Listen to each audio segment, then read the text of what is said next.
이 바깥에 이 아름다운 자연이 유혹하는 걸 이기시고 이 자리에 참석해 주셔서 대단히 감사합니다. 오늘 이 모임도 역시 좀 더 재밌게 만들어 볼 작정으로 강혜정 교수님과 이성훈 교수님께 음악 순서를 부탁을 드렸었거든요. 미리 이렇게 오늘 주제가 이런 거다, 좀 곡을 하나 준비해 주십시오 하고, 그러고 나서 이제 어제 제가 전화를 드렸습니다. 어떤 곡을 하시겠습니까? 제가 사회에서 소개를 해야 될 텐데 했더니 이런 제목 주셨어요. 이태리 노래인가 본데 RTT라고 하는 분이 작곡하신 입맞춤. 그래서 제가 전화로 그걸 듣고, 아니 우리 이번 주제가 상당히 점잖은 건데 혹시 잘못하신 거 아니냐고 제가 이렇게 물었더니 답변이 그랬습니다. 아니 저는 저대로 아주 심각하게 생각했는데요, 입맞춤이야말로 그 화해와 통일과 이런 모든 것들을 한꺼번에 아우를 수 있는 그런 노래라고 생각이 됐다. 그런 답을 듣고 제가 굉장히 부끄러웠습니다. 얼굴이 화끈거렸는데 다행히 전화라서 그건 잘 못 보셨을 거예요. 또 다른 하나는 신나리란입니다. 이건 이제 여러분도 잘 아시겠지만 우리 민족의 노래 아니겠습니까? 특별히 오늘 주제에 맞춰서 준비하신 두 분 앞으로 모시도록 하겠습니다. 크게 박수로 맞아주시기 바랍니다.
잠깐만 앉아서 기다려 주십시오.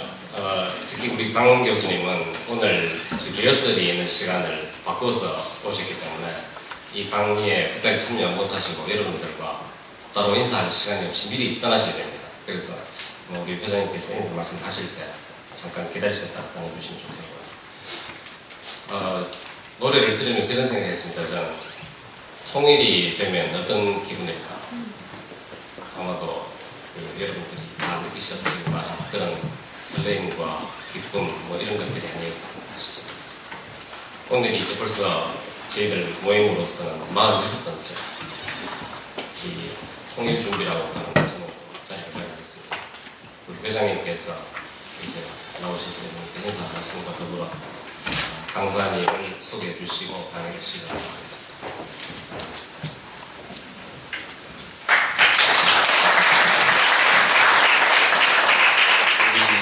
회원 여러분 반갑습니다. 정말 길고 누구말 맞다나 거대한 여름이었는데 땀 많이 흘리시는 그 덕분인지 아주 날씬하게 다 나오셔서 감사 말씀을 드리고 또 명절 잘 지내신 줄 믿습니다. 시작하기 전에 강혜정 교수님 또 이성 교수님 감사드립니다. 여러 가지 일들 많으실 텐데 나오셔서 좋은 음악 만들어주신 것 감사드리고 오늘 저희들 정순모 고모님 비롯한 우리 회원들께서 모신 특강 강사님 특별한 소개 필요 없으신 분입니다. 없으신 분인데 그래도 간략하게나마 말씀을 드리고 싶습니다. 상주 고등학교 다니셨고 양반이시죠. 그러니까 다니실 때 말씀드리니까 다리가 아프셔서 우리 동산병원에 오셔서 치료도 이렇게 못 받으시고 가신 것 같아요. 죄송합니다만 한번 더 오시면 제가 준비 잘 하겠습니다. 또 이제 서울대학교 들어가셔서 마치시고 독일 힐대학교에서 지리학으로 학위하시고 바로 서른에 서울대학교 교수로 부임하셔서 그 후에 캘리포니아 대학교, 프랑스의 솔본 대학교 개건 교수 다 역임하셨고 또 학자로는 국제 지리학회 부회장 역임하시고 또 후에는 모든 일 다 처리하는 사무총장 역임하신 학자시고 서울대학교 교무처장으로 계셨습니다. 서울대학교 하면 그 건물들 미안합니다. 괴물 교수들 얼마나 많겠어요. 다 총괄하시면서 지도하시고 인도하신 교무처장 역임하시고 그 후에 대통령실 비서실장 역임하시고 중국 대사 역임하시고 통일부 장관 하시면서 지금은 이제 국가 발전에 대해서 기여하시는 이런 기구를 만드시는데 중추적인 역할을 하시고 원동력을 제공해 주신 분입니다. 통일생각이라는 그런 모임입니다. 그 모임에 우리 나와 계십니다만 한상호 회장님께서는 대구 경북지역 대표이사로 계시고 준비하자는 뜻에서 만드신 그 뜻을 우리가 잘 받들어 지금 노력하고 있습니다만 뜻대로 의지한 대로 잘 되지는 않고 있다고 느낍니다. 그러나 새로운 정권이 들어섰기 때문에 이 일에 바로 착수는 못하는 것 같고 기다리고 있을 뿐입니다. 이런 어른 모시게 된 것 좀 영광입니다. 바쁘시고 외국 출장 잦으시고 곧 또 미국 나가셔서 여러 군데 뉴욕 포함한 여러 군데 지명 만드시는 작업도 하셔야 되는데 저희들로서는 한두 시간의 행사입니다. 그러나 장관님 입장으로서는 하루 종일이죠. 나오셔서 기차 타고 오시고 다시 또 타고 올라가시고 시간 많이 해외 주신 점 더욱더 감사한 말씀을 드립니다. 처음 배울 때는 굉장히 호랑하시요. 그러나 나중 보시면은 정말 호랑이 같으신 분인데 호랑이 뜻입니다. 앞으로 조심하시면서 접근하셔야 됩니다. 기쁘고 감사한 마음으로 모시게 되었습니다. 대단히 감사합니다, 장관님.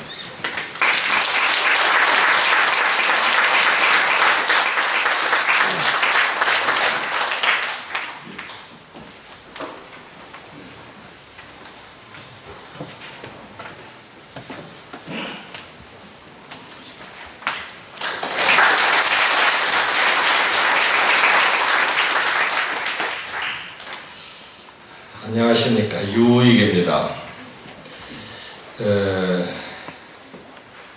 제가 강연을 꽤 잘합니다. 이 서울대학에서 한 30년 강의한 경력도 있고 육군사관학교에서 교관을 하면서 생도들을 이제 야단치면서 강의한 경력도 있고 또 요 얼마 안 됩니다만 영천 제3사관학교에 파견돼 와가지고 초기에 그 사관학교로 만들면서 자 강의를 주 40시간씩 중대 단위로 한 경험도 있습니다.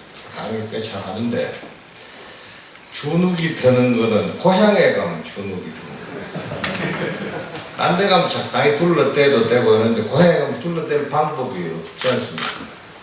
미천을 다 아는데 그런데도 이런 그 미천이 뻔한 사람을 불러주신 신일이 총장님, 이사장님 그리고 한장화 회장님과 아카데미카 후마나 회원 여러분들께 감사드립니다. 제가 이 강의는 별로 신통치 않겠지만 우선 계명대학을 위해서 제가 제안을 하나 드리는데 강사가 말이죠. 이렇게 높은 자리에 서면은 별로 그 잘하는 방법이 아니에요. 그래서 앞으로 이 강당을 하나 지으시게 되면은 듣는 사람이 높은 자리에서 듣고 강사는 낮은 자리에서 얘기를 하게 이렇게 좀 지으면 좋겠다 그런 생각이 듭니다. 이 파리소르본이나 본 대학이나 이런 데 가면 그런 강의실들이 있습니다. 이 계단이 뒤에가 이렇게 높아가 쭉 쏘고 강사 밑에서 이제 강의를 하고 이렇게 합니다. 특히 오늘 같은 경우는 이 지방에 지도자들이시고 어른들이시고 한데 강사 위에 서가지고 학생들한테 강의하듯이 이렇게 앞에 나서 송구스럽습니다. 앞으로 한 회장 벽돌도 잘 굽는다는데 그런 강사가 밑에서 강의하고 듣는 사람이 위에 앉아서 듣는 그런 강의실을 하나 만들면 좋겠다 하는 제안을 드립니다. 제가 이 통일부 장관을 그만두고 지금은 무직입니다. 그래서 직이 없어가지고 이렇게 전 장관이라고 해놨는데 법적으로는 무직입니다. 무직으로 있어 보니까 참 좋은 게 절대 자유를 갖는 거예요. 절대 자유. 누구도 구속하지 못하는 자유를 누리는 겁니다. 그런데 저를 구속하는 몇 사람이 있는데 그 중에 한 분이 신일이 총장이십니다. 대구 오라 이러면 대책이 없습니다. 와야지. 왜냐하면은 제가 장관 할 때 어려운 부탁을 드려서 통일 준비에 앞장서는 민간단체를 좀 이끌어 주십사 이렇게 부탁을 드렸는데 어렵거든요. 정권은 끝나가는 판에 그것도 민감한 안보 문제에 앞장을 선다는 게 참 어려운 일입니다. 그런데 그걸 선뜻 이렇게 맡아 주셨기 때문에 제가 신세를 크게 졌어요. 이명박 대통령은 제가 모셨던 대통령이니까 지금도 제가 구속되어 있는 한 분이고 그 다음에 신일이 총장님과 통일 생각에서 일하는 분들이 저를 구속하고 있는 분들이고 그동안에 내팽개쳐 놨던 집안에 집사람하고 아들하고 손자하고 이것들이 뭐라고 하면은 대책이 없습니다. 그동안 공직생활 30몇 년 동안 돌아보지 않았던 가정에서 뭐라 하면 그건 또 들어줘야 돼요. 그렇게 지내는 차에 대구에 오너라 해서 오늘 왔습니다.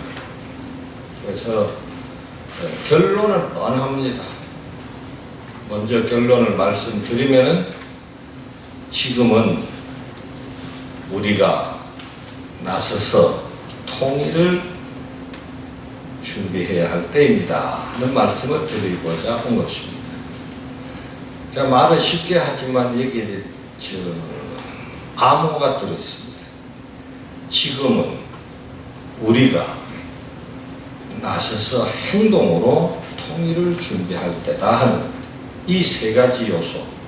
지금 우리가 행동으로 나서야 할 때다 하는 겁니다. 저는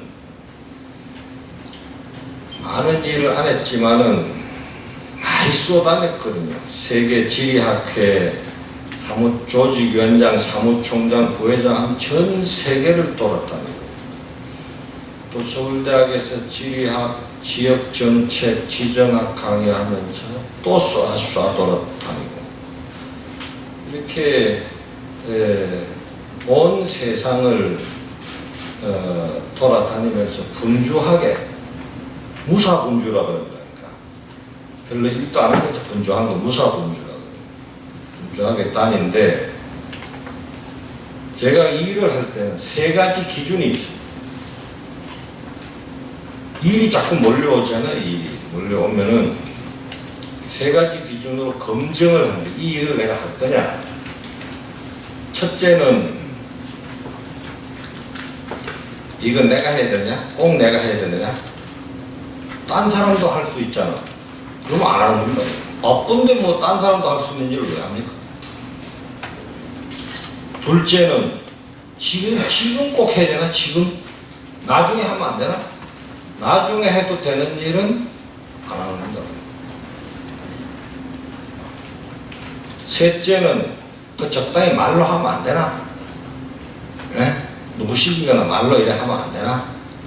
말로 해서 때릴 같으면 나설 일이 없어요. 그 말을 한마디 하고 누구 좀 하라 하면 되는데 이 세 가지 기준을 다 통과해야 저는 그 일을 합니다. 그래도 감당을 다 못해요. 능력이 딸리고 괜히 분주한 사람이 돼서 잘 못하는데 통일 준비는 지금 나중에가 아니고 지금 딴 사람이 아니고 우리가 행동으로 나서야 된다. 말이나 죄송합니다. 아까 노래 부르시 노래로 하는 게 아니라 행동으로 해야 된다. 우리 소원이 통일이라고 제가 나서부터 노래를 불렀어요.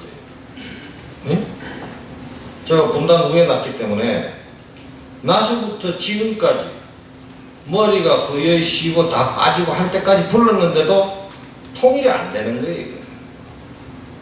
그러니까 말로 해서는 통일이 안 되는 겁니다. 노래 불러도 통일이 안 돼요. 이승만 대통령께서 하와이에 망명해 계실 때 어느 날 아침에 아들 이인수 씨를 불렀어요. 그 옆에 세워놓고 침상에 누워 계신 노 대통령께서 묻기를 야야 요새 서울에서는 그 누가 통일 일을 좀 하느냐? 이렇게 물어본 거예요. 그 이인수 씨가 준비가 하나도 안 돼 있는 거예요. 대답이. 그래서 얼떨결에 하는 말이 예, 그게 뭐 서울에서 이런저런 사람들이 통일 얘기를 들어 합니다. 이런 대답을 한 거예요. 그때 대통령께서 역정을 내시면서 야야 통일은 말로 해서 되는 게 아니다. 말을 해서 될 일 같으면 벌써 했다.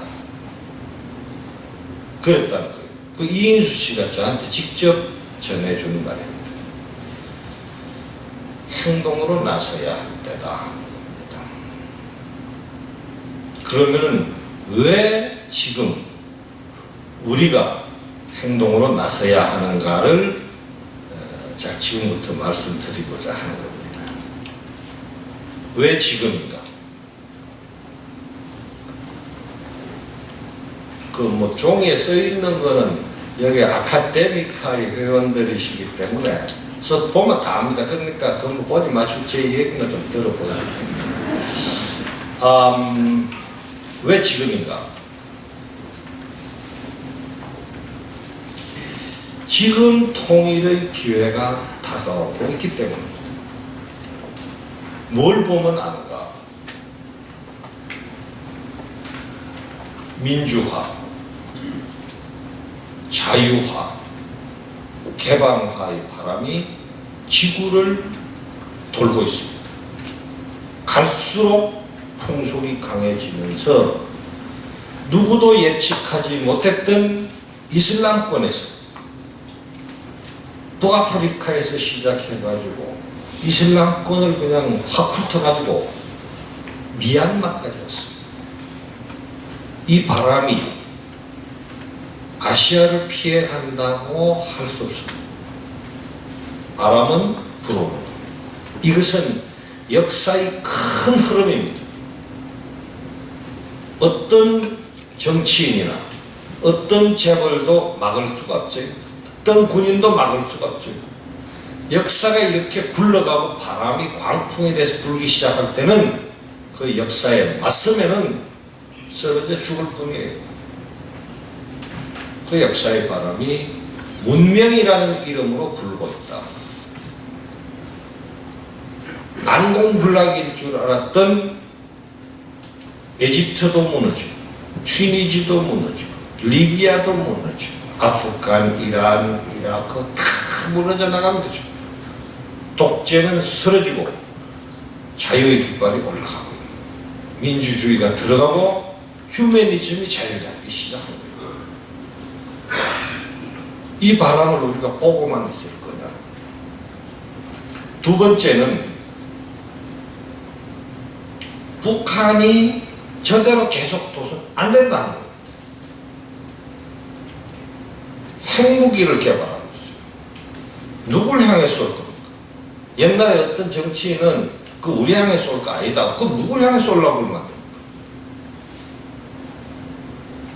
핵무기를 개발하고 있어요. 10년 전하고 지금하고는 다른 거예요.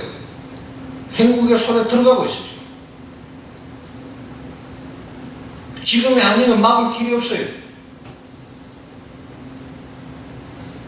그리고 독재를 해가지고 북한 주민이 굶어 죽고 있습니다. 굶어 죽지 못해서 얼어붙은 도망강을 걷는 사람들이 지금도 한 달에 200여 명씩 우리 대한민국의 품으로 들어오고 있습니다. 못 들어온 사람은 더 많습니다. 얼마나 많은 영혼들이 대륙에 떠돌고 있는지 모릅니다. 우리가 모른다고 할 수 있습니까? 조선 땅에서 제일 비옥한 땅이 어딘지 아십니까? 대구로 하면 좋겠는데 대구가 아닙니다. 조선시대 임금한테 가장 많은 진상품을 올린 데가 어딘지 아십니까? 황해도. 황해도 연백들입니다. 거기에서 아사자가 속출하고 있습니다. 자연이 준 풍요, 인간에 의해서 빈곤으로 전락하고 아이들이 굶어 죽고 노인이 굶어 죽고 있습니다. 북한은 전 세계로부터 고립돼서 고립무원의 처지에 놓여 있습니다. 누구도 진지하게 받아들이지 않습니다. 심지어 북한하고 혈맹의 국가라고 하는 중국마저도 북한을 진지하게 받아들이지 않고 있습니다. 이런 상황 하에서 우리의 한 핏줄인 형제들이 굶어 죽고 맞아 죽고 총 맞아 죽고 하고 있는데 언제까지 모른다 할 겁니까? 우리는 주머니 속에 100만 원짜리 휴대폰이 들었고 먹을 게 너무 많아가지고 살찔까봐 아까 우리 신청님 날씬해지는 걸 축하한다 이렇게 말씀하셨잖아요. 살찔까봐 가지도 않는 자전거를 막 타고 이럽니다 우리가. 예? 그런데 우리 형제들이 지쳐가 거리에서 굶어 죽고 있거든요. 아프리카 얘기만 하면 안 됩니다. 아프리카에서 굶어 죽어요. 그런데 아프리카보다 훨씬 더 비참하게 굶어 죽고 있어요. 우리 아이들이. 북한에서 병사들이 키가 얼마나 작은지 아십니까? 키가 135cm면 군대를 갑니다. 135cm. 장성한 아이들, 청년의 키가 135cm까지 내렸습니다. 발육이 안 되고 뼈가 발육이 안 되면 의과대학 교수님들 계신지 모르겠는데 발육이 안 되면 지능지수가 떨어진다고 합니다. 멀쩡하게 태어난 아이가 발육이 안 돼서 지능지수가 90, 80에 머무르고 있는 거예요. 그거 어떻게 하면 되냐 그랬더니 서울의대 어떤 제 친구가 일단 요드하고 칼슘을 좀 공급해야 된다. 그래서 제가 장관 때 뭐가 돼도 좋으니까 그거라도 좀 보내라. 우리가 통일했는데 키 135cm 허리 꼬부러진 IQ 80짜리 90짜리 또는데 어떻게 살 거냐 이거. 그 형질 유전된다는 거예요. 그래서 우리 보고 모른다 하면 안 된다. 우리 배가 부르고 우리 주머니에 돈이 들었고 우리 자동차가 두껍고 크고 그렇다고 해서 모른다고 한다면은 그게 사람이냐? 우리가 사람 아니냐? 우리가 돼지가 아니지 않냐? 집에 부르다고 쳐다보지도 않는다. 그래서 지금 우리가 더 지체할 시간이 없다. 세 번째는 대한민국인이 달라졌다. 대한민국 밥도 못 먹어가지고 대통령 말씀대로 깡통이나 뭐 바지나 헌옷이나 하나 얻어 입으려고 줄 서던 그 대한민국이 지금은 원조를 하는 나라가 됐어요. 밖에 나가 보시면 대한민국 국격이 얼마나 올라갔는지를 압니다. 대한민국이 세계 55개국 정상을 불러다가 절 받고 회의 의장하고 밥 먹이고 채워서 보내는 그런 나라가 된 거예요. 저는 정말 눈물 났습니다. 대통령이 앉아 계신데 아메리카 합중국 대통령이십니다 하면 탁 들어오는 거예요. 대통령 앞에서. 불과 100년 전에 우리 사절단이 헤이그에 가서 회의장에 안 넣어줘가지고 자결했습니다. 업석으로도 안 넣어줬어요. 그런데 우리는 지금 전 세계의 정상을 서울로 불러 모을 힘을 가진 나라가 됐어요. 얼마나 감격스러운 일입니까? 어쩌다 보니 그래 됐다. 어쩌다 보니 그래 됐든 어찌됐든 간에 정상들이 대한민국 대통령을 만나러 다 왔잖아요. 우리가 못 사는 나라 도와주고 있잖아요. 그들이 우리 자동차를 타고 우리 핸드폰을 들고 다니고 우리가 만든 물건들을 쓰고 이렇게 하고 있지 않습니까? 그러면은 우리가 우리끼리 하는 말로 먹고 살만하게 됐잖아요. 물론 지금도 힘든 사람들이 있습니다. 우리보다 훨씬 잘 사는 미국에도 거지가 있어요. 힘든 사람이 있어요. 힘든 사람은 있어요. 그러나 전체적으로 우리가 먹고 살만하게 됐다. 그러면 사람들을 해야지. 지금까지는 우리도 먹고 살기 힘들어서 북한은 쳐다보려고 없었어. 그리고 가끔가다 또 못된 짓 하고 앞뒤 안 맞는 소리 하고 이렇게 하기 때문에 막 보기도 싫은 거예요. 그렇지만은 그렇다고 해서 먹고 살만하고 배가 나오고 큰 차에 제끼고 타고 다니면서 굶어 죽는 형제들을 모른다고 해서 해야 되겠네. 그럼 따로 사는 게 편해. 그렇게 말은 쉽지만 5,000년을 함께 살아온 우리 형제들입니다. 분단은 불과 60여 년입니다. 그냥 통일된 나라만 쳐도 통일신라 이후만 쳐도 1300년 이상을 우리보다 훨씬 못산 우리 조상들도 외침을 그렇게 받으면서도 한 나라로 유지했었어요. 한 민족 국가로 유지를 했었어요. 근데 우리 때에 와서 먹고 살만한데 갈라져서 아주 그냥 갈라져서 살자 이게 되겠지? 그리고 이 다음에 저 세상 가서 무슨 낮추고 조상을 대할 겁니까? 우리 아들한테 돈 좀 남겨주고 왔습니다. 그 북에 있는 형제들은 어떻게 되냐면 글마들은 못 씁니다. 되겠지? 용납이 되겠지. 나는 그렇게 생각해. 용납이 되겠지. 노력은 해야 될 거 아니야. 더군다나 그들이 잘 살고 있으면 또 그렇다 생각해. 죽어가는 거야. 전 세계 유례 없는 3대 세습을 하고 철권 통치로 폐쇄해가지고 28살, 29살짜리 지도자를 놓고 철부실거리면서 살아남으려고. 이임자가 총살을 당해가지고 말이지 시체를 수습도 못하게 공개 처형하는 이런 통치를 하고 있는데 우리가 모른다 하면 되겠어요? 그래서 지금 해야 됩니다. 우리가 해야 되냐? 미국도 하면 되고 중국도 나서 일본도 나서 유엔도 있고 다 있는데 왜 우리가 회피를 해야 되냐? 우리가 해야 됩니다. 우리가 안 하면 누가 해주겠습니까? 내 장관이 돼가지고 보니까 대한민국 국민이 안 나서고는 대한민국 통일해줄 사람들이 없어요. 미쳤습니까? 남은 나라 통일해주겠다고 피 흘리게? 안 합니다. 말은 뭐 여러 가지 좋은 말을 할 수 있지만 당장 본인들도 안 하는데 누가 나서서 한국 통일하겠다고 쫓아다닐 겁니까? 그리고 서로 그들이 배가 맞아서 통일을 해준다 하더라도 그 통일은 우리가 원하는 그런 통일이 아닙니다. 우리가 나서야 그들이 함께해서 주는 겁니다. 하늘은 스스로 돕는 자를 돕는다고. 스스로도 돕지 않는데 누가 도울 겁니까? 많은 외국인들이 저한테 묻습니다. 유 장관, 유 대사, 유 교수, 정말 한국 국민은 통일을 원하는가? 이렇게 묻습니다.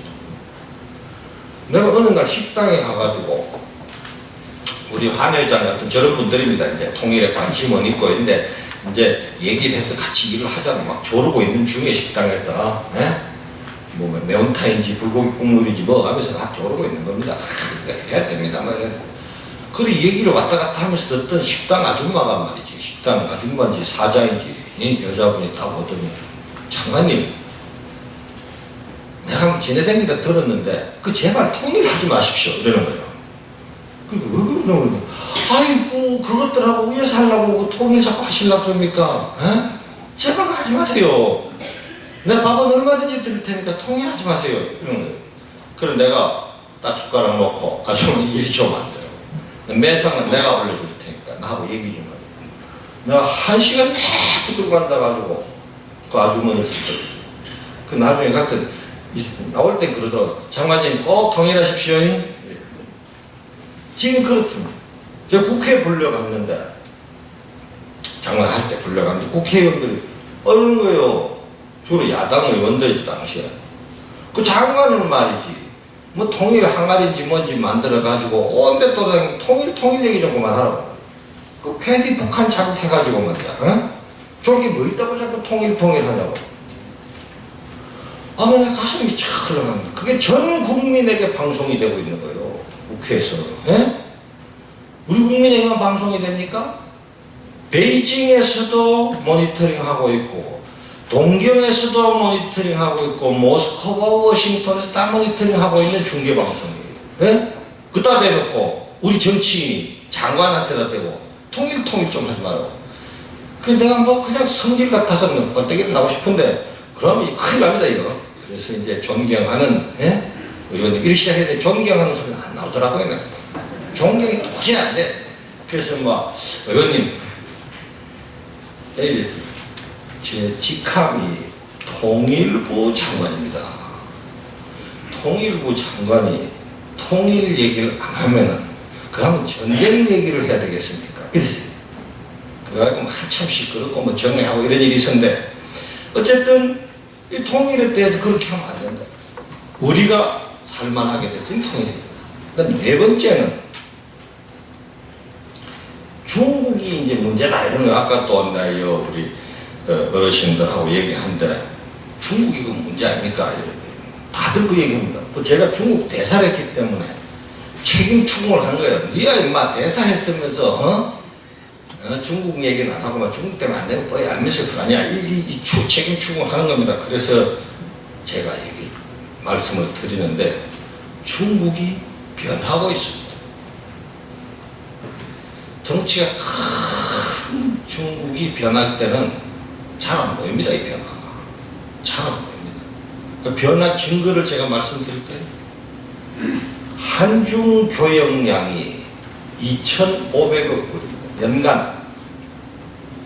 이 교역량은 한일 교역량, 한미 교역량을 더한 것보다 더 많습니다. 제1 교역국이죠, 우리한테. 중국한테 뭐냐? 중국한테는 제3 교역국이에요. 우리가. 간단한 게 아니에요. 북한하고는 얼마 교역하냐? 원조까지 다 합해서 50억 불입니다. 자, 변한 거 아니에요? 한중 간에 비행기 얼마나 왔다 갔다 하는지 아십니까?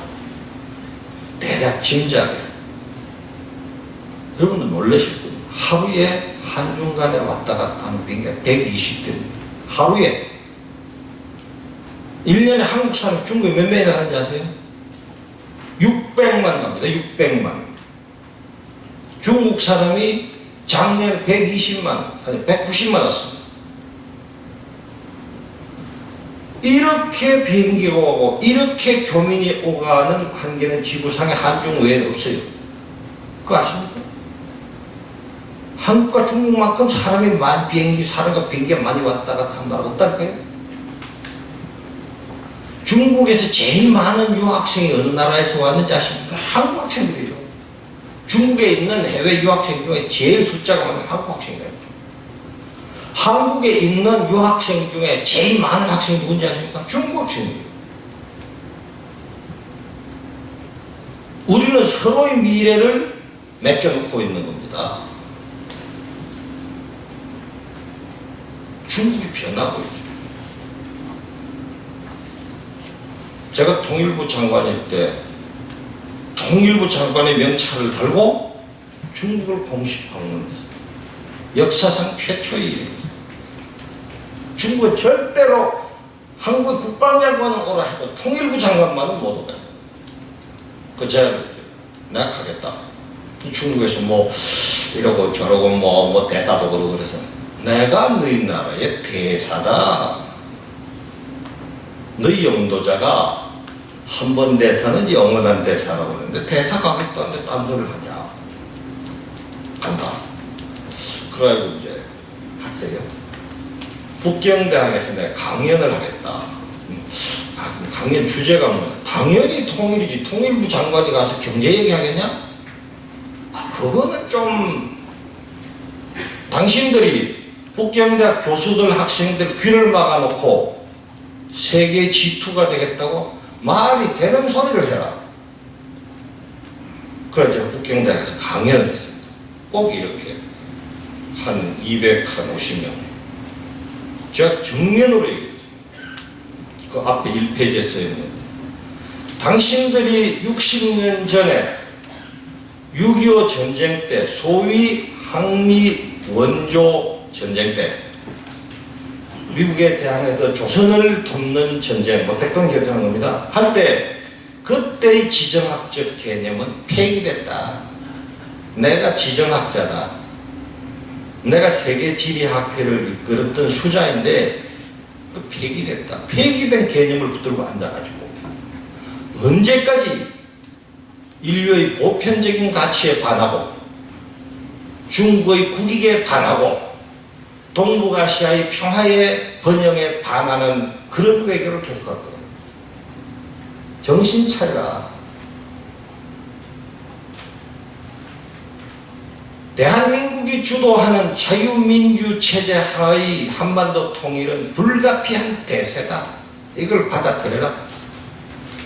그리고 그것을 위해서 그것이 원만하게 이루어지고 중국의 국익에 부합하도록 이루어지고 대한민국의 국익에 부합하게 이루어지도록 전략 대화를 하자.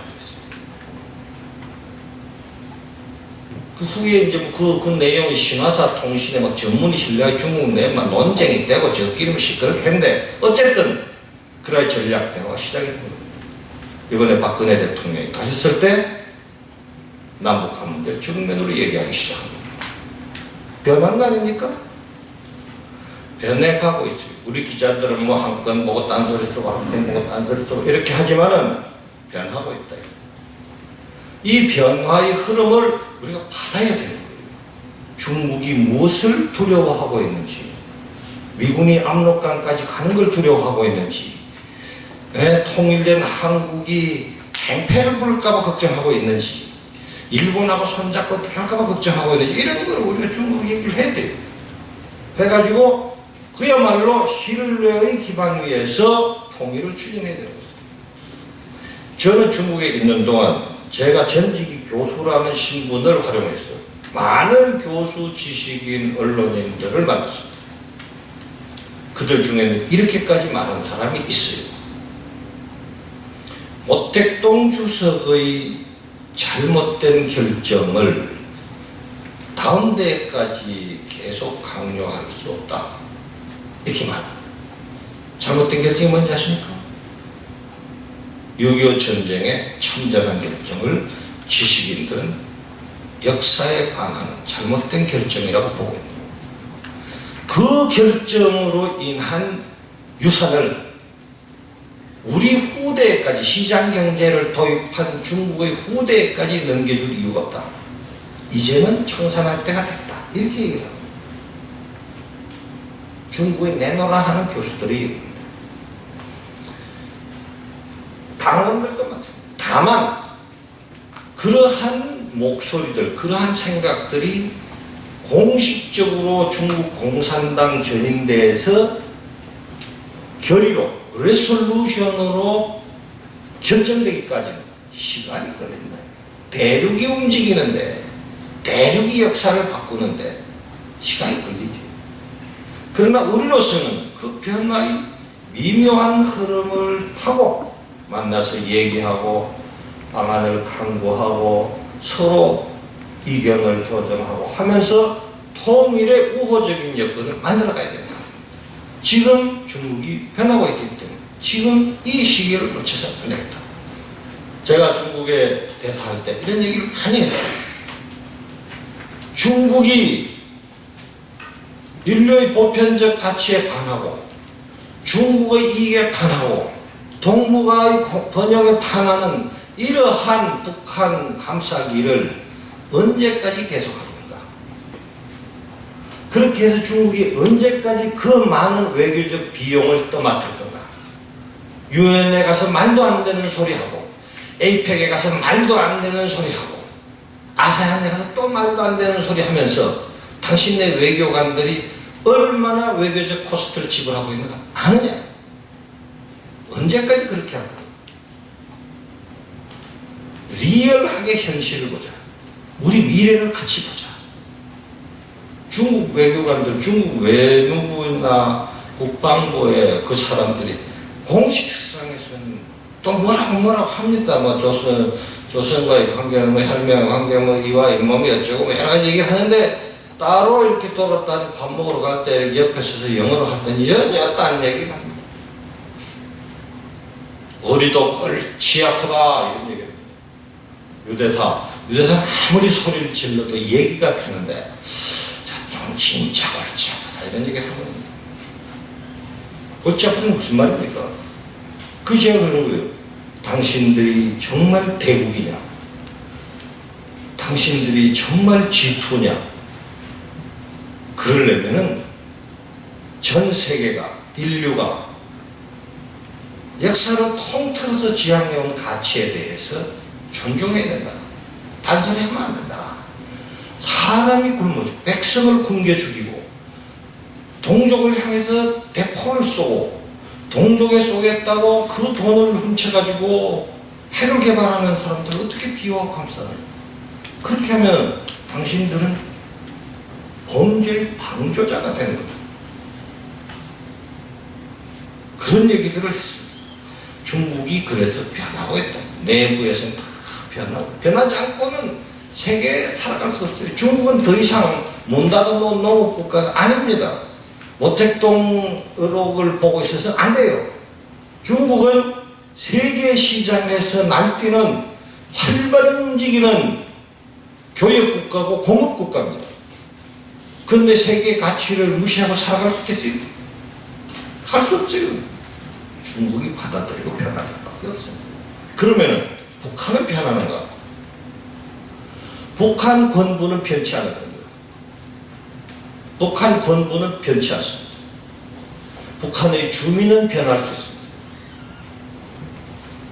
북한 권부가 변한다는 게 무엇인가? 개방하고 독재를 그만두고 백성을 먹여 살리고 자유를 도입하는, 그리고 그 권부가 살아남겠어요? 그건 변치 않는 겁니다. 그러니까 죽기 살기로 해붙들고 있는 겁니다. 그래서 제가 장관 시절에 늘 그 얘기를 했습니다. 좋은 선택을 해라. 좋은 선택을 해라.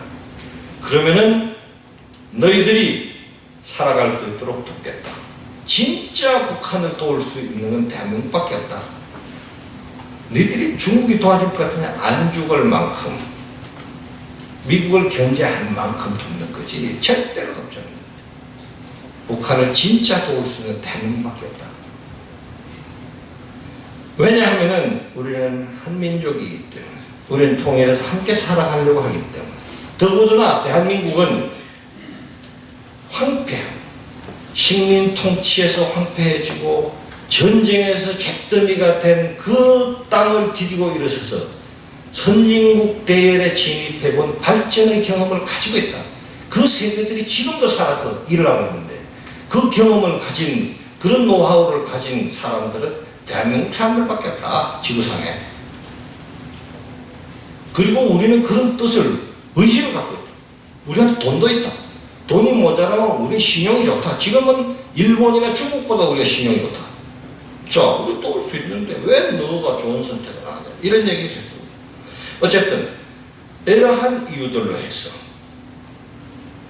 그리고 마지막으로 왜 통일해야 되는가, 왜 통일 준비해야 되는가, 마지막으로 한국 경제가 세계 경제의 재편 과정 속에서 이 성장을 지속하고 선진국에 안착하기 위해서는 뭔가 새로운 테이크오프가 필요합니다. 뭔가 새로운 도전이 있어야 된대요. 그냥 지금 하던 대로 자동차 만들어 팔고 배 만들어 팔고 뭐 이렇게 휴대폰 만들어서 파는 거 언제까지 가능할 것 같습니까? 우리 자식들이 먹고 살려면 뭔가 먹거리를 우리가 만들어내야 돼요. 그 블루오션은 어디에 있는가? 저는 단연코 통일에 있다고 생각합니다. 남한의 자본과 기술이 북한의 자원과 노동력과 결합되면 큰 힘이 나옵니다. 더구나 그렇게 통일이 되면 만주가 우리의 시장으로 편입이 됩니다. 시베리아가 우리의 자원 공급처로 편입이 됩니다. 그러면 대한민국은 일어설 수 있습니다. 이게 블루오션이에요. 대한민국 남북한만 합쳐지는 것이 아니라 우리하고 멀어져 있던 동북 삼성과 러시아, 시베리아 대륙이 우리의 배후지로, 우리의 상권으로 편입이 되는 겁니다. 그들도 발전하고 우리도 발전할 수 있는 기회가 있는 거예요. 왜 안 하냐? 이런 이유로 해서 지금 딴 사람이 아닌 우리가 나서야 되는 겁니다. 근데 말로 하면 안 돼요. 여기 교수님들 많이 계신데, 교수님들은 글을 쓰는 게 행동입니다. 그러나 나는 교수니까 글로 쓰고, 나는 정치인이니까 말로 하고, 나는 뭐 기자니까 이렇게 하고, 누구도 행동을 하고 그 다음 통일 누가 할 겁니까? 통일부 장관이 알아서 해요. 장관 자꾸 바뀌어요. 네? 자꾸 바뀌어요. 그래서 누가 해야 되냐? 우리가 나서서 해야 된다. 그래서 우리가 나서는 일을 제가 청했습니다. 통일 준비의 5가지.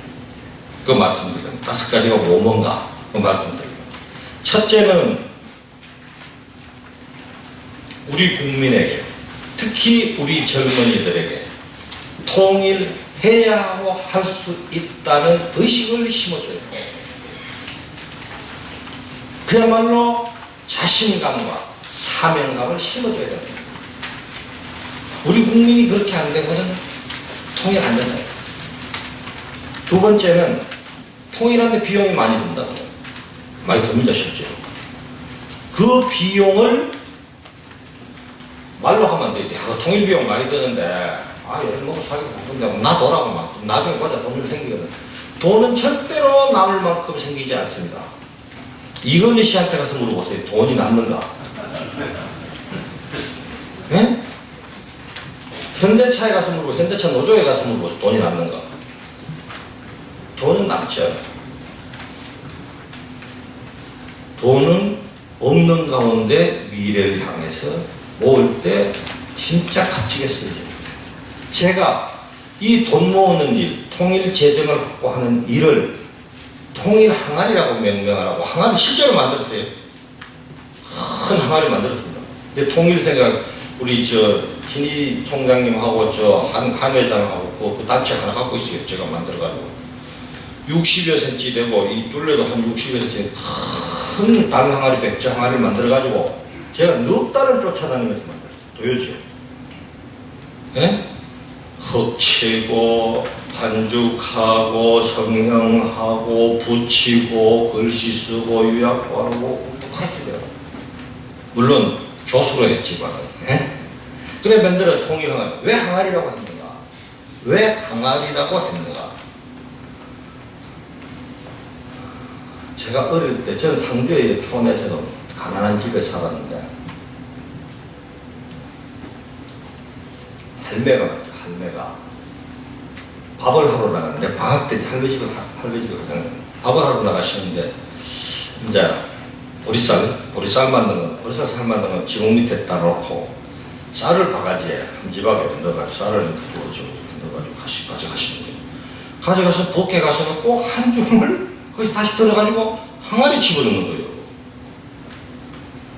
나는 이제 어린 생각에 할머니 너무 많이 가져왔는 모양이다. 그이날 보니까 또 그러시는 거예요.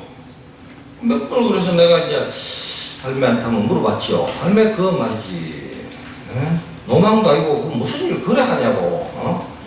쌀을 처음부터 좀 작게 내오면 될 거를 왜 많이 가져와가지고 털어놓냐.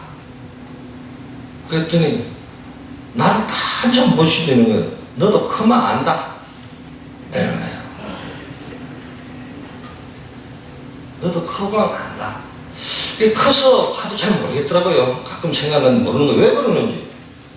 장관이 돼서 보니까 알겠더라고요. 보리쌀로 보리밥을 하는데 쌀을 먹을 만큼 들죠. 먹을 만큼. 쌀이 얼마나 귀할 때입니까? 노인도 계시고 알배도 계시고 먹을 만큼 드는데 먹을 만큼 들어서 요만큼 덜 먹겠다고 덜어내는 거예요. 먹을 만큼에서 요만큼 덜 먹고 모으는 겁니다. 그렇게 모아가지고 시집 보내고 병원비 대고 땅 사고 소 사고 이렇게 하시는 거예요. 대학 보내고 다 하는 거예요. 예? 그 쌀로 그게 그게 얼마나 더 못했는지 모르나 그게 할매의 마음이에요. 우리 어머니와 할머니와 우리 주부들의 마음이 그렇게 돈은 전략하는 겁니다. 우리가 통일을 생각한다면은 남는 돈을 좀 주자 이런 게 아니고 내가 이 돈은 꼭 필요한데 거기서 내가 배가 좀 고프더라도 덜어놓고 그게 행동입니다. 행동이란 자기 희생, 자기 아픔을 감수하지 않은 것은 행동이 아니에요. 그러잖아 우리. 야 우리 언제 한번 만나자. 아니? 그럼 만나지 말자는 얘기하고 똑같은 거예요. 언제 한번 보자. 보지 말자 하는 거 똑같아요. 만나려면 수첩을 딱 꺼내서 날을 정해서 그렇죠. 10월 30일 12시에 어느 식당에서 만나면 내가 불고기를 살 테니까 만나 소주 한잔 하자. 그래야지 만나는 거지. 그게 행동입니다. 실천이 돼요. 그래서 저는 통일 항아리라고 부릅니다. 국민이 지금 살림이 팍팍하더라도 조금씩이라도 모으면 다음 세대가 부담이 덜하지 않느냐. 그만큼 우리가 자신감이 생기지 않느냐. 이런 뜻입니다. 세 번째는 미국, 중국, 일본, UN, EU, 독일 이거 설득해야 됩니다. 끊임없이 설득해서 우리가 이러이러한 통일을 하고 우리가 통일을 위해서 이렇게 노력하고 있고 우리가 당신들한테 기대하는 건 이러저러한 거다.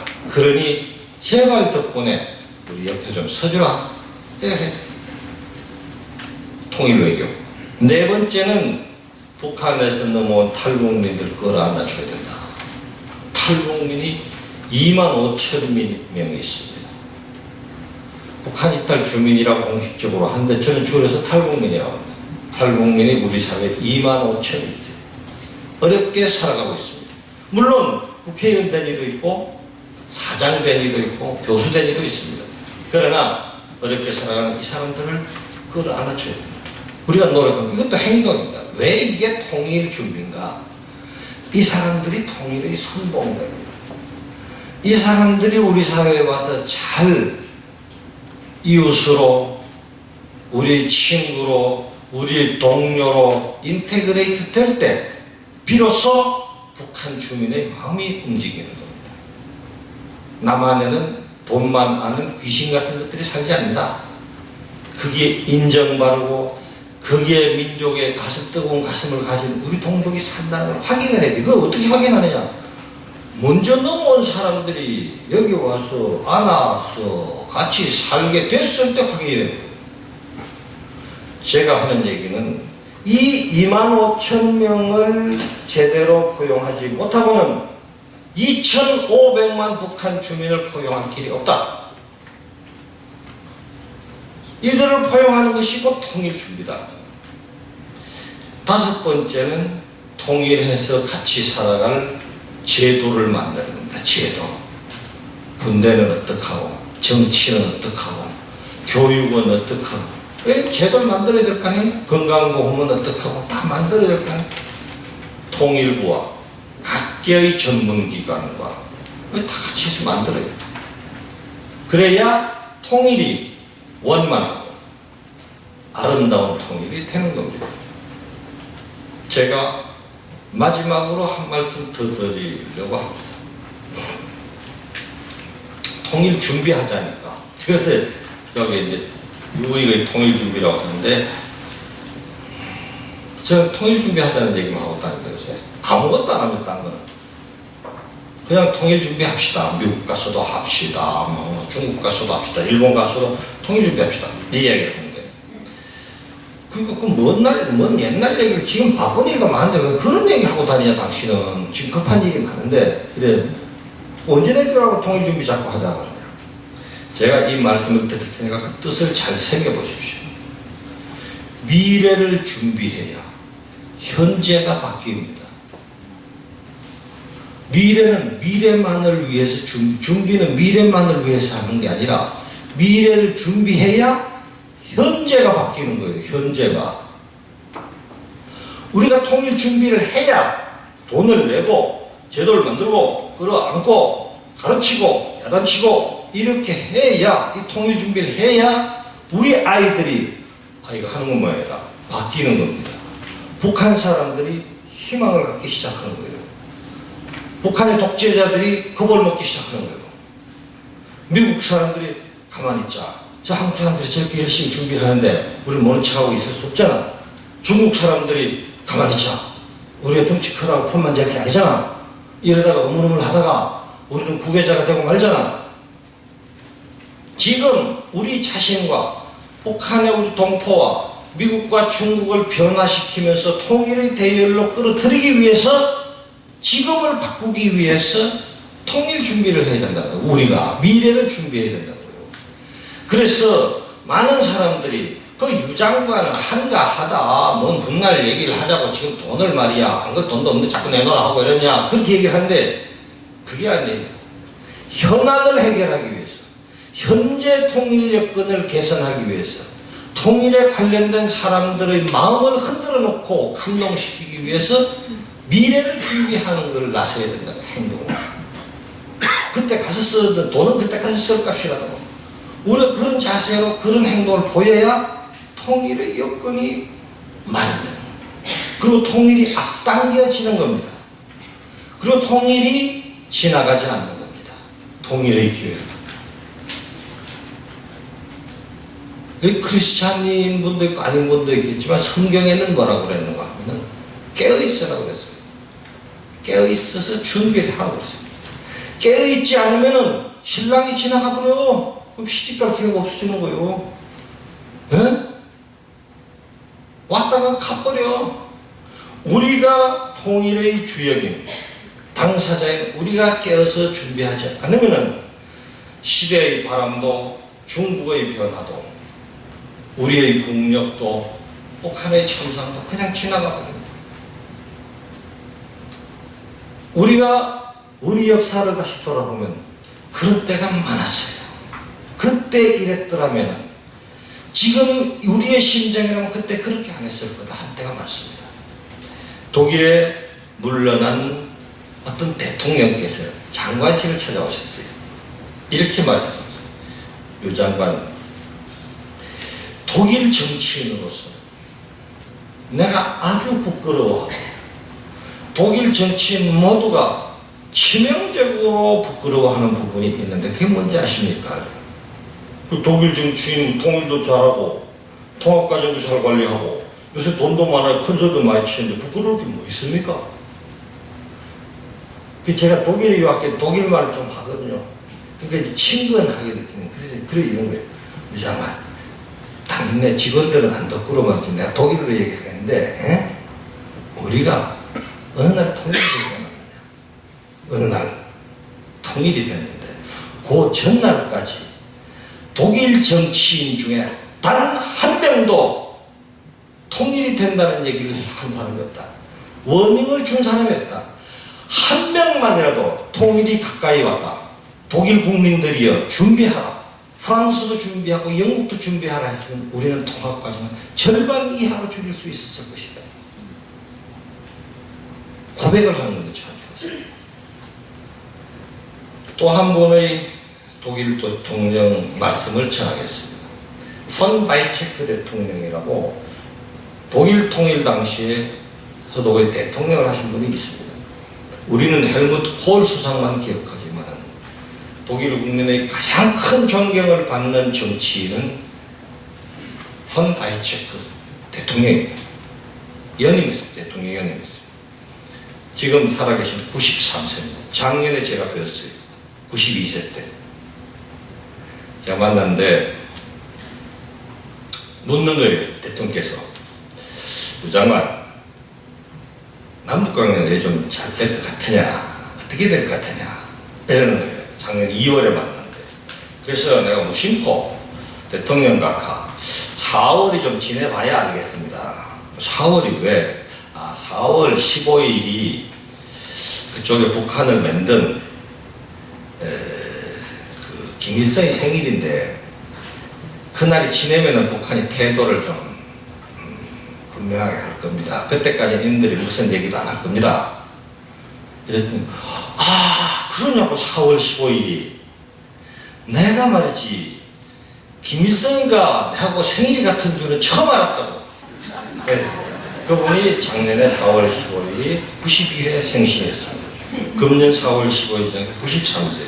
이 노 대통령이 저를 붙잡고 하는 말이 유 장관, 한국에 가거든 한국 국민에게 이 늙은이의 이야기를 전해주시오. 그 하신 말씀이 있어요. 준비되지 않은 통일은 재앙이 될 수 있습니다. 그러나 준비된 통일은 축복입니다. 나는 한국 국민이 독일 국민보다 통일 준비를 더 잘할 것으로 기대합니다. 이렇게 말하고는 나한테 그 말을 한국에 가거든 당신네 국민에게 꼭 전해달라고 했습니다.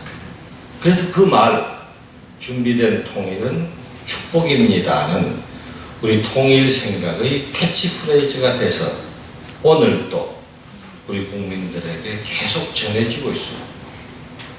오늘 이 자리에서 제 고향 어른들께 다시 한번 전합니다. 준비된 통일은 축복입니다. 감사합니다.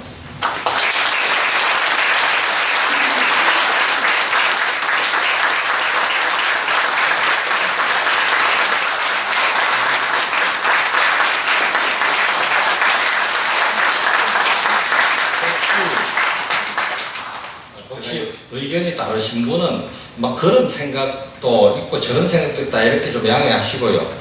좀 말이 좀 잘 안 되는 거 했는 건 그 말이 원래 되는 건데 장관이 되게 현찮아가지고 말이 좀 안 되게 했다 이렇게 좀 받아들여 주시고 그래도 궁금한 게 있으면 뭐 또 질문 몇 번 제가 받겠습니다. 예, 바로 토론을 진행하도록 하겠습니다. 또 손 드시고 표시하시면 마이크 전해 드리도록 하겠습니다.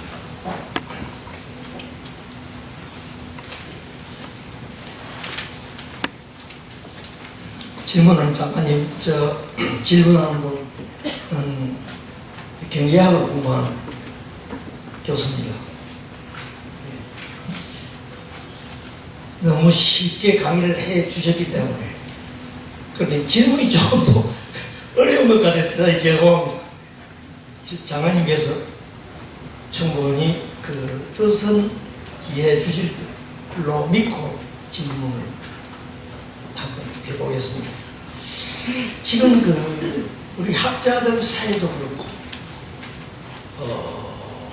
또 그 국제정책을 공부하는 분들도 그렇고 70년대에 그 키신저의 그 해법적인 사고, 가령 지금 이제 북한의 핵 억제라는 핵무기를 가지지 못하게끔 하는 이 단일 문제를 놓고 중소 미일 둘러싸고 있는 그 사강의 그 게임이 그 70년대는 완전히 그 지로산 게임, 중국이 플러스 5를 이익이 있다면 소련이 마이너스 5 손해를 보는 지로산 게임이기 때문에 그 네고시에이션 세트가 안 나오니까 협상 테이블로 끌어들일 수 없는 그런 상태였습니다. 이제 그런 상태에서 이제 우리 북방위기를 노태우 대통령부터 적극적으로 해가지고 소련의 대사가 가고 중국의 대사가 교환되고, 그래서 핫스타일에서 난핫스타일로 두나라가 바뀌었어요. 그래 핵 문제를 두고 봤을 때는 지금 그 지로산 게임이 아니고 플러스 난지로산, 중국이 플러스 5의 이득이 있다면 소련은 플러스 3의 이득이 있어요. 그 차가 입니다. 그 차를 서로 가져가기 위해서 협상 테이블로 오는 것은 70년대 제가 강의할 때도 그렇게 했습니다. 그래서 가령 소련 상승이 제주도 밖에서 물을 요구할 때 물이 떨어져가지고 그걸 부검할 것인가 인치할 것인가, 그 국제법상 어떤 행동을 가해가지고 부산을 항으로 끌고 올 것인가 하는 문제를 해군 영화금 자기전으로 그 벙커에 앉아있는 사람들이 결정을 내려야 되는데 그때 당시까지만 해도 그 키신저씨고, 지금도 핵 문제하면은 육자해양이거든요. 그 지금 미국도 시드류해가 있고 한국도 시드류해가 있습니다. 근데 중국이 최근에 보니까 적극적으로 그걸 나서요. 또 이러한 소위 말하는 사강국의 우리 밖에, 지금 장관님의 그 강의에 대해 너무 제가 감동을 많이 받았습니다. 우리는 아무 주제적으로 가만히 있는데 밖에서 어떻게 해줄 것으로 봐가지고 이 그래서 지로산 게임으로 오도록 바라는, 이런 해단만 계속하는 이런 상태에서 지금 장관님 강의를 딱 듣고 보면은 그건 아무 쓸모없단 말이죠. 물론 우리가 통일을 할 때 달라는 적극적으로 그걸 방해하도록 달려들어 들지 않도록만 해주는 상태로서 그건 한계가 끝나고, 주체는 우리인데 이걸 어떻게 할 것인가 하는 문제로 지금 우리가 받아들이고 있거든요. 교수님 대단히 죄송합니다만 조금만 짧게 답변해 주시면. 그래서 지금 이 문제가 핵 문제가 아니고 남북 통일의 문제, 여기 갔을 때 사강국의 그 게임이 플러스 난지로산 게임으로 적극적으로 돼도 이제 장관님께서 그 소련하고 엄청난 그 교섭을 해서 북방 시베리아 개발할 때 굉장히 그 가스 같은 거 한국이 써야 되고 다 하는 그런 관계로 만드는 것도 중요하지만 적극적으로 우리가 나서야 되는 그런 상태. 근데 북한 임금법도 통일, 국회에서 북한 임금법도 통일, 미국도 임금법 통과되고 다 다른 나라에 의해서 다 통과되는데 우리나라에서는 임법반은 통과를 하지. 이런 문제를 우리가 그 사고를 그 기승전식 그런 사고에서 탈피해야 되지 않느냐 하는 그런 생각에서 제가 질문을 합니다. 질문 되게 어렵습니다. 그죠? 제가 알아듣고로 얘기했는 거는 제가 쉽게밖에 말씀을 드릴 재간이 없어가지고 그렇게 한 건데 지금 저는 굉장히 어렵게 말씀을 드립니다. 우선 이제 지금 육자회담이 얼마나 유용하냐 또는 4강의 이해관계가 얼마나 테이블에서 조정될 수 있느냐 하는 문제에 대해서는 학자들마다 의견차가 좀 있습니다만은 현실적으로는 국제사회에서 이 문제를 논의하는 가장 유용하고 또 단일한 플랫폼입니다. 그래서 이것을 섣불리 무용하다 또는 이것이 기여한 바가 적다 이렇게 단정하는 것은 좀 성급하다 이런 말씀을 드리겠고, 그 다음에 한국이 주체가 되면 나머지가 따라올 것이다 하는 문제에 대해서는 제가 강의 편의상 그렇게 말씀드렸습니다만은 한국의 이니시어티브가 없이는 누구도 적극적으로 나서지 않는다 하는 점을 말씀드린 겁니다. 제가 장관할 때 미국의 어떤 고위 인사가 왔어요. 이거는 막 국제 문제이기 때문에 제가 좀 추상적으로 말씀드리는데 어떤 고위 인사가 왔어요. 와가지고 유 장관 당시 대사도 했고 실장도 했고 그러니까 당신이 가진 정보가 아마도 가장 믿을만 할 것 같아서 물어보는데 김정은이는 어떤 놈이냐? 김정은이가 대화를 할 것 같으냐? 폰만 잴 것 같으냐? 군부가 받아들일 것 같으냐? 안 받아들일 것 같으냐? 김정은을 중국이 인정하겠느냐? 안 하겠느냐? 뭐 이런 거 자꾸 물었어요. 그럼 나 또 미국에 고위 갈리고 이래서 뭐 아는 대로 성의껏 이렇게 대답을 하다 몇 번 하다 가만히 생각하니까 기분이 딱 나쁜 거예요. 왜? 제가 좀처럼 기분이 안 나쁜데 그날 기분이 딱 나쁘더라고요. 그래가지고 잠깐만 당시 질문이 아직도 많은 모양인데 그 질문을 내가 다 대답하기 전에 내 질문 하나만 먼저 대답을 좀 해주겠느냐. 그랬더니 어떡하겠어요. 장관이 그러자는데. 그러면 장관이 무슨 저한테 질문이 뭐 있겠습니까? 이래서 나는 질문이 딱 하나밖에 없다. 미국 정부와 미국 국민은 어떤 김정은을 보고 싶으냐? 젊고 싱싱한 김정일을 보고 싶은 거냐? 테러리스트를 보고 싶은 거냐? 또는 국제사회의 규범을 받아들여서 대화하는 사람을 보고 싶은 거냐? 어떤 김정은을 기대하느냐? 나는 어떤 김정은을 기대하는 그림이 나한테 있다. 그럼 당신이 그걸 얘기해줘가지고 나하고 그림을 좀 맞춰보면은 좀 깎고 더하고 이러다 보면 그림이 안 맞겠느냐. 그 그림을 놓고 우리가 얘기할 것은 김정은을 어떻게 이끌 것이냐를 얘기해야지 김정은을 추측하는 얘기를 당신하고 나하고 하는 게 무슨 의미가 있느냐. 그랬어요. 그랬더니 이 사람이 딱 얼굴이 허옇게 해가지고 나는 그런 질문을 처음 받았다. 처음 받았으면 좀 생각을 한 다음에 얘기하자.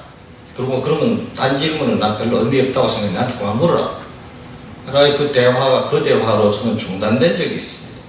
지금 내가 왜 이 말씀을 드리느냐 하면은 한국 정부와 국제사회가 한반도 문제를 풀어나가는 데 있어서 분명한 라이트 빌트라고 합니다. 분명한 미래상을 갖고 있어야 돼요. 그 미래상에 대한 전략을 갖고 있어야 돼요. 그리고 그들을 이끌어가야 됩니다.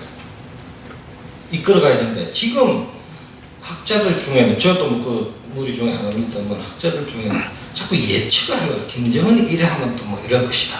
저래 하면 저럴 것이다. 김정은을 독립변수로 놓고 나머지 사람들 대한민국 포함 나머지를 종속변수로 놓고 자꾸 추측을 하려고 하는 경향이 있다 이거예요. 예? 사실은 거꾸로입니다. 김정은 집단은 지금 미국이 어떻게 할까? 한국이 어떻게 나올까? 중국이 어떻게 눈치 보느라 정신이 하나도 없는데 여기서 진짜 이니셔티브를 가져야 될 사람들은 김정은이 이게 뭐 그래 김정은이가 이상한 짓을 뭐 이설줄 댔고 나타나가 짧은 치마 한번 입혀야 된다 하면 그거 출적하느라고 우리 언론들이 거기에 레이셔널을 공급하느라고 정신이 하나도 없는 거예요. 이게 우리가 정신 나간 통일 정책을 지금까지 해온 결과라고 나는 봅니다. 그래서 내가 말을 하나 만들었습니다. 유니피케이션의 유니와 이니셔티브를 합쳐서 유니셔티브라는 말을 만들었어요. 유니셔티브. 통일의 이니셔티브를 한국과 함께 얘기하는 국제사회가 쥐어야 된다. 그래서 유니셔티브라는 말을 만들고 미국의 어느 장관한테 당신이 원어민으로서 이게 말이 되는지 좀 얘기해봐라 했더니 말이 아주 훌륭하게 된다 하더라고요. 그러니까 여러분도 혹시 기회 있으시면은 우리가 유니셔티브를 가져야 된다. 이렇게 좀 전파를 해주시기 바랍니다. 그리고 그러한 지금 교수님께서 말씀하신 그러한 의미에서의 대한민국 정부와 국민의 이니셔티브는 당연히 국제사회의 틀과 국제사회의 협력 속에서 가는 것인데 그것을 이끌어내는 일을 우리 통일정책에 해줘야 되겠다 하는 그런 뜻에서 말씀드렸습니다. 끝으로 제가 하나 더 말씀드리면 유익의 통일준비 이렇거든요. 강연제목이 본래는 있습니다. 유익의 통일준비론입니다. 본래는. 그거를 제가 장관 때부터 지금까지 오늘이 73회입니다. 73회. 부지런히 한 건데 제 집딸에는 뭐 정신없이 이제 통일준비론을 피력을 하고 다니는데 이 말이 너무 길잖아요. 유익의 통일준비론. 그러나 우리 비서실에서 그걸 줄여서 유통준이라 했습니다. 유통준.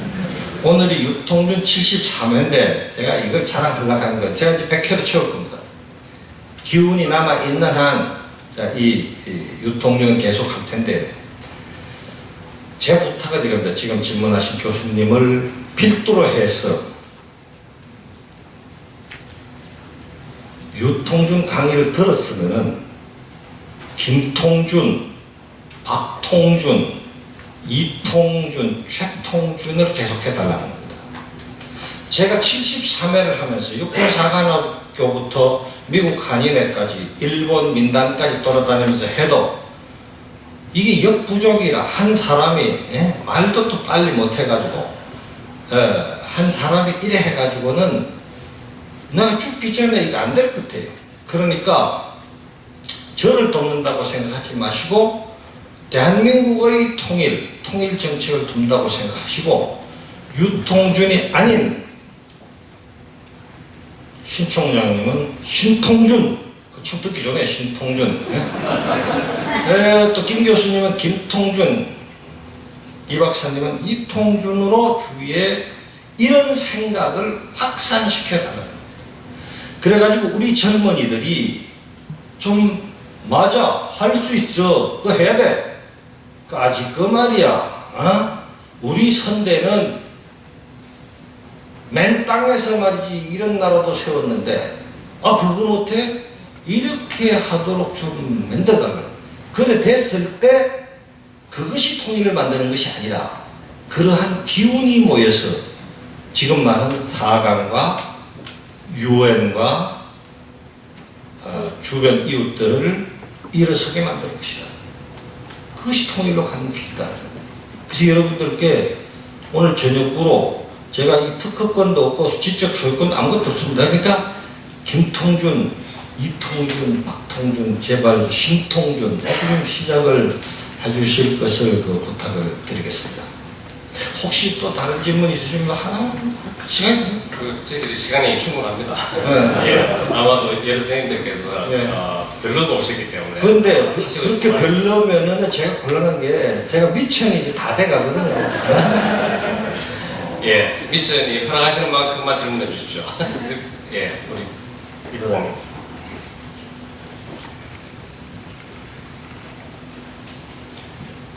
정말 강연 짙게 들었습니다.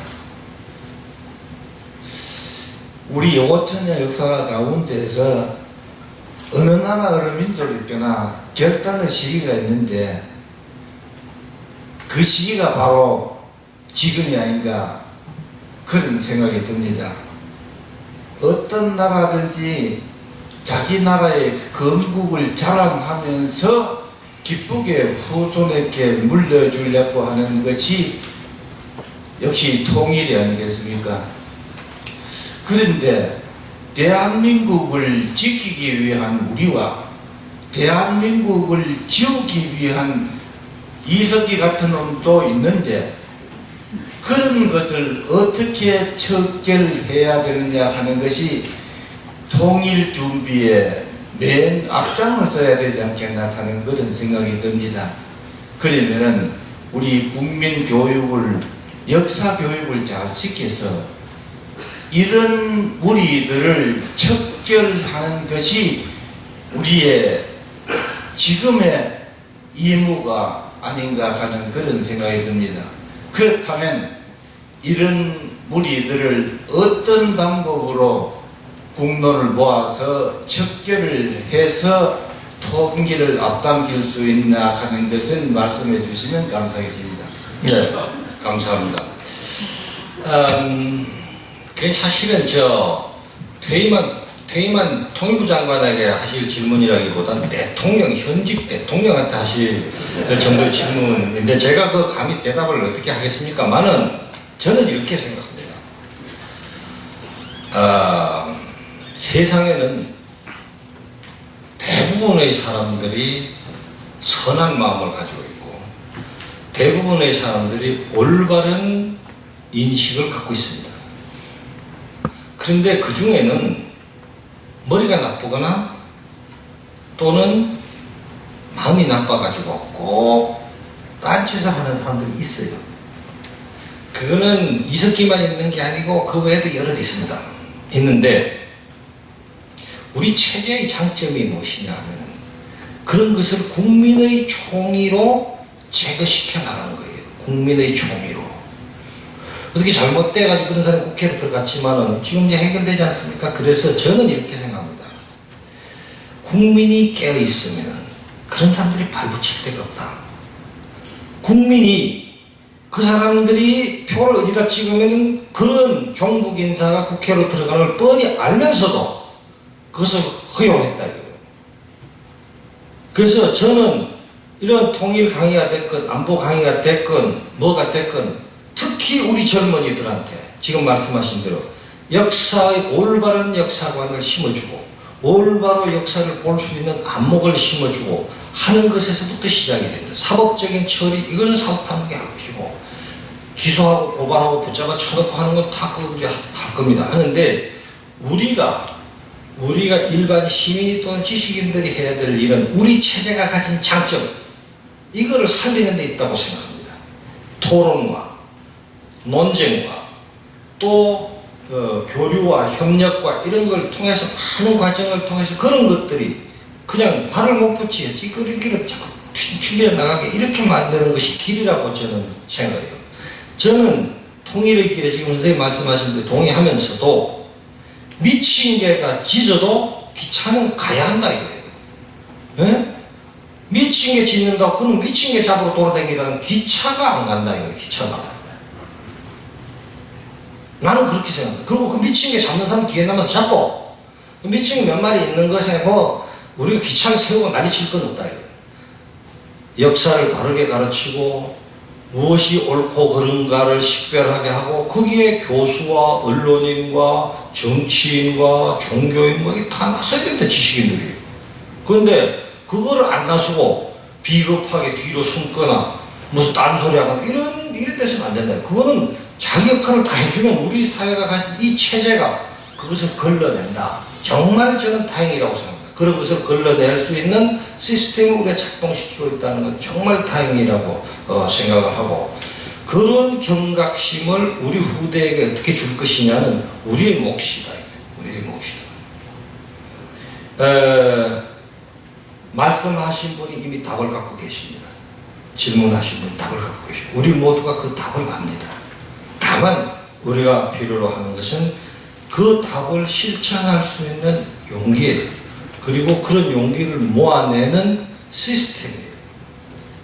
역사 말씀을 하시는데 저는 옛날부터 역사 지리라고 했어요.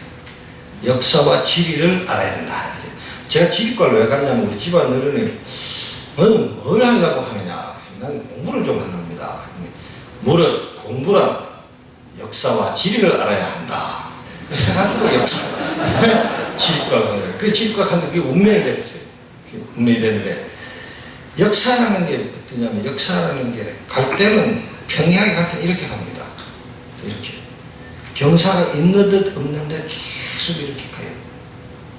개인도 그렇고 나라도 그렇습니다. 이렇게 가다가 어느 시기에 가면 역사가 변곡점을 거칩니다. 이 기울기를 달리하거나 기울기를 뛰어넘어버리거나 이런 일이 생겨요. 이 시기가 역사적 고비입니다. 이 고비에 역사의 주체들이 어떻게 행동하느냐가 그들의 운명을 결정한다고 보는 거예요. 평소에는 잊어버릴 때 평소에는 뭐 그냥 출근하고 퇴근하고 출근하고 퇴근하고 신석기 시대에서 산업혁명 올 때까지 몇천 년을 그렇게 삽니다. 가서 돈 먹고 또 얻어먹고 또 뿌리고 얻어먹고 병 걸리면 죽고 또 하고 이러다가 어느 날 산업혁명이라는 게 온 겁니다. 그때는 역사가 변곡점을 거치면서 사회 구조부터 생산기술의 체제며 소유며 모든 것이 다 바뀌니까 이걸 변혁이라고 합니다. 이 변혁기에 어떻게 지식인들이 역사의 주체 앞장선 이들이 어떻게 판단하느냐가 그것이 역사를 바뀌게 합니다. 말하자면은 제가 쉽게 말씀을 드린다고 하고 쉽게 말씀을 드리겠습니다. 16, 17세기 서양 사람들이 배를 타고 대양을 가로지를 때 우리는 중국 내륙으로 들어간 겁니다. 중화 그걸 보고 연안으로 간 거예요. 예? 북경으로 가고 그런 사이에 이 사람들은 바다를 건넜어요. 그때 한번 우리가 바다를 도외시한 것이 300년, 400년 동양이 뒤지겠고 만약에 정보화의 시기에 우리가 그때 그 결단을 못했더라면 이런저런 결단을 우리 정보화를 못했더라면 우리는 지금 어디에 가 있겠습니까? 제가 튀니지에 갔을 때 튀니지 수상이 저한테 그랬습니다. 한국보다 흑백 텔레비전도 먼저 만들었고 칼라 텔레비전도 튀니지가 먼저 만들었다. 근데 어떻게 해가지고 너희들이 정보화의 선두주자가 됐는지 도대체 이해가 안 가요. 그게 제가 그랬더니 당신이 잘 살펴보면 어디에선가 한국 사람들이 몰트하게 결단했던 그 시기가 있을 것이다. 그때 당신들은 놀았다. 그렇죠. 지금 말하면 남북관계도 그렇습니다. 그리고 오는 거예요. 뭐 핵실험을 하고 미사일을 쏘고 뭐 쌀이 갔다가 돌아오고 뭐 속이고 치팅하고 치바퀴 돌고 이러면서 사실은 핵 회담만 해도 1990년 80년대 후반 90년대 초부터 한다 해도 지금 20년 지금이 고비입니다. 여기 고비예요. 이 고비에서 정신을 차리는 것이 중요하다. 마찬가지로 우리가 통일정책을 추진하는 데 있어서도 지금이 저는 고비라고 해요. 결단의 시기에 보통 때 평상시에 출퇴근하는 마음으로 결단의 시기를 넘기면은 언젠가는 반드시 후회합니다. 개인도 마찬가지입니다. 개인도 인생을 살아가는데 그냥 학교 가서 공부 열심히 하고 점수 받아오고 입학시험 치고 가고 뭐 인생에 2번, 3번의 결단의 시기가 있습니다. 그때 죽지 않으면 살기 온갖 지혜를 다동하고 온갖 가정을 다동하면서 결단을 하는 사람은 망하거나 패하거나 둘 중에 하나고 결단을 못하고 주저앉아있는 놈은 반드시 망합니다. 제가 상주의 촌놈이라고 그러지 않았습니까? 제 친구들은 상주중학교, 상주고등학교에서 촌놈들이 같이 다녔습니다. 그래서 제 친구들은 지금도 소매기는 놈, 고무신 장사하는 놈, 부면장 하다 집에 넣는 놈, 이런 놈들이 전부 제 친구들입니다. 어느 날 제가 고향에 갔어요. 그 친구들하고 이제 내가 가면 다 모입니다. 몇 시간이나 쫙 모여요. 몇 시간 모여가지고 야근데 한 친구가 저한테 질문을 합니다.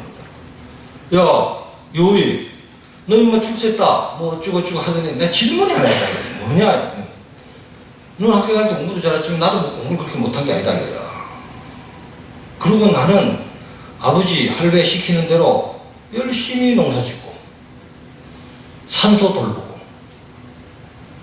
외지에서 온 사람들 죽어가지고 돌아오면 묘도 다 쓰고 벌초도 해주고 죄도 안 짓고 효도하고 어른들 공경하고 이렇게 살았는데 빚밖에 없다 이거. 빚밖에. 나는 지금 빚밖에 없는데 니네 인마 고향 내비리고 나간 놈이 어느 날 장관대 또 돌아보면 기분 나쁘다. 근데 내가 왜 이래 됐냐, 뭐가 잘못됐냐 이러면 나한테 내가 뭘 잘못해서 효도하고 고향 지키고 산소 잘 관리하고 어른들 공경하고 다 했는데 왜 나한테는 빚밖에 없는데 내가 뭘 잘못했냐 이렇게 묻는 겁니다. 참 제가 뭐라 하겠습니까 제가. 그래서 이랬어요. 거꾸로 하는 대답을. 네 죄를 네가 알렸다. 그때 이 친구가 딱 정색하고 내 죄가 뭐냐, 내 죄가 뭐냐 그걸 묻는 거다. 그래서 제가 했어요.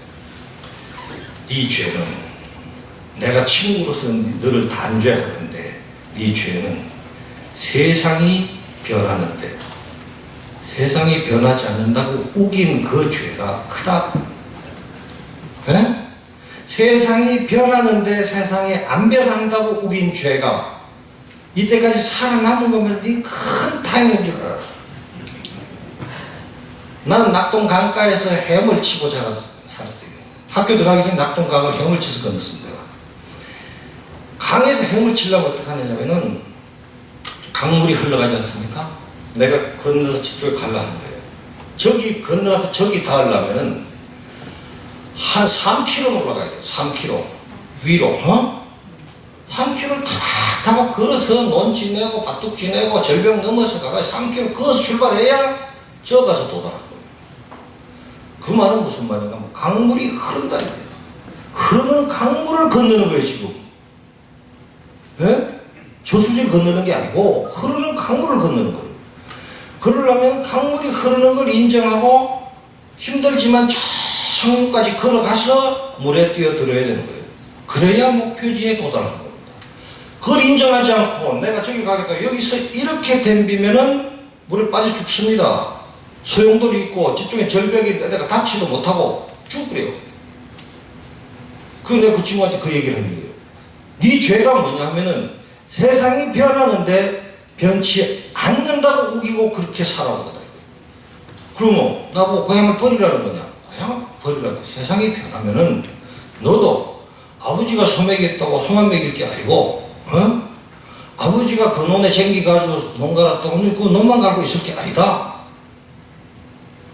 농업이 상업하면 농업이 상업할 국리를 해야 되고 쌀시장이 개방된 데 대해서도 대비해야 되고 기계화하면 기계화도 생각해야 되고 다 해야 되는 거예요. 그걸 안 하고 앉아가지고 인터넷에 올리고 빨간 쌀도 만들고 뭔가 했어야 될 거예요. 너는 맨날 할배하던 농사를 그대로 했으니까 네 입만 망하지. 내가 그랬어요. 그때는 이제 친구들이 조용합니다. 야, 네가 교수는 교수다 이러더라고. 근데 제가 말씀드리는 이런 겁니다. 역사가 급변하는 시기에는 그 급변하는 역사를 봐야 되는 거예요. 안 보고 변하거나 말거나 망하는 거예요. 당연히 망하는 거예요. 변화를 잘못 읽으면은 흥할 수도 있고 망할 수도 있어요. 그러나 변화가 확실한데 변화가 없다고 우기면은 확실히 망합니다. 이 점이 통일과 관련해서 여러분들께 제가 드리는 말씀이에요. 시대가 변하고 있고 통일의 기회가 오고 있고 중국이 변하고 세계 구도가 변하는데 대한민국 국력이 커지고 영향력이 생겼는데 그런데도 옛날 얘기나 하고 앉았으면은 통일 지나가는 겁니다. 그리고 우리는 우리 아들, 그 아들의 아들들이 앞으로 100년 후, 또 다른 60년 후, 또 다른 60년 후에도 휴전 근처에서 참호파고 모기 속에서 살아가야 되는 거예요. 그 어느 날 난데없는 대포도 맞아야 되고. 그런데 그렇게 살아갈 거냐? 마지막으로 하나 더 말씀드리면 이렇습니다. 여러분이 저보다 더 잘하십니다. 일제 말기에 지식인들이 아무리 봐도 독립이 안 되는 겁니다. 근데 독립운동을 한다고 돌아다니는 집안 자산 탕진하고 뭐 대단한 일을 하고 막 만주로 가고 상해로 가고 어디 가서 죽고 말이지. 우리 집안 어느 날 돌아가시. 종손이 죽었어. 종손이 상해가. 그런데 그때 지식인들이 어떻게 했는가 하면 그래도 좀 하다가 나중에 가서는 1940년대 들어가면은 이제 40년대 뭐 중반 가까이 되면 이런 얘기합니다. 조선이 독립해야 되는 건 맞다. 그러나 지금은 역부족이다. 그러니 의사도 되고 고등문과의 시험도 쳐라. 싫지만 신사참배도 이럴 수가 없다. 일본한테 협조해야 우리가 살아남으니 협조해라. 이렇게 하는 겁니다. 그리고 학도병 나가라고 선동하고 정신대 나가라고 유도하고 이렇게 하는 겁니다. 지식인들이. 그리고 일본에 협조하라고 해요. 일제 조선 총독부에 협조하라고 해요. 이 사람이 무슨 나쁘게 말하는 사람들은 뭐 자위를 받았다는 둥, 뭐 재산을 많이 받았다는 둥, 매수가 됐다는 둥 이렇게 그런 사람도 있겠죠. 그러나 대부분의 지식인들은 받은 것도 없어요. 너무나 절망한 나머지 일이 안 되니까 가만 아이고 아들 저거 다 지기면 어쩌나 저거 가서 협조하라 해라 이래 한 겁니다. 그 사람들을 거기에는 조선 제주의 90%를 가졌다는 춘원 이광수도 거기에 들어있습니다. 여러분 누구누구라 하면 다 하는 분들도 다 들어있습니다. 시인, 묵객, 학자 다 들어있어요. 그 사람들을 두고 오늘날 우리가 친일파라고 부릅니다. 지금 통일을 보면은 통일이 될 것 같지 않아요. 저 완강한 분들 중국, 러시아, 어이구 현상 유지하겠다는 미국 대통령 바뀔 때마다 딴소리 하는 사람들 어떡할 거냐 통일. 그러니까 괜히 그 쓸데없는 소리 하지 말고 밥이나 배부리 먹고 연속극이나 잘 보고 이런 게 낫다 이렇게 생각하는 사람들이 있는 거예요. 네? 그리고 젊은이들한테 자, 통일하는데 말이야 안 할 수도 없으니까 뭐 그래 하되 통일 안 되니까 뭐 우리끼리 살통일해라 이렇게 말하는 지식인들이 있습니다. 북한하고 통일 안 되니까 그저 평화롭게 살자고 가서 얘기는 하고 밀가루 달라면 밀가루도 좀 주고 설탕 달라면 주고 캐시도 좀 주고 말이지 이렇게 좀 해라. 그래 지내는 게지 뭐 이게 통일 되겠어 이거? 이런 사람들이 있어요. 그 사람들이 몇 년 후에 어떻게 불릴지는 여러분들이 생각해 보십시오. 역사라는 것은 그렇게 엄중한 겁니다. 그렇게 시대를 꿰뚫어보고 인간성의 자저절까지 들여다봤던 춘원도 일제 앞에 무릎을 꿇었죠. 글로서. 그리고 지금 만약에 그러지 않았더면 춘원은 지금 우리에게 누구이겠습니까? 한국 현대문학의 태도 아니겠습니까? 그 춘원을 친일파라고 앞에 써붙여야 되는 우리도 참 가슴 아픈 거죠. 그래서 제가 여러분들한테 말씀드리기는 눈에 안 보인다고 해서 물러서지 말자. 손에 안 잡힌다고 해서 아니라고 하지 말자. 분명히 할 수 있고 또 해야 하는 일이면은 한 걸음이라도 앞으로 나가는 것이 이게 정답 아닌가. 그것이 시대 정신에 부합하는 길이 아닌가. 저는 그렇게 생각하고 지금 질문하신 어른의 말씀대로 종북인사, 신북인사 이 대한민국 체제를 부정하는 인사들 처단하고 우리가 가진 체제로 척결하고 우리는 우리의 기차는 우리가 원하는 목표를 향해서 가야 됩니다. 저는 그렇게 생각합니다. 제가 잡소리가 많았다면 미안합니다.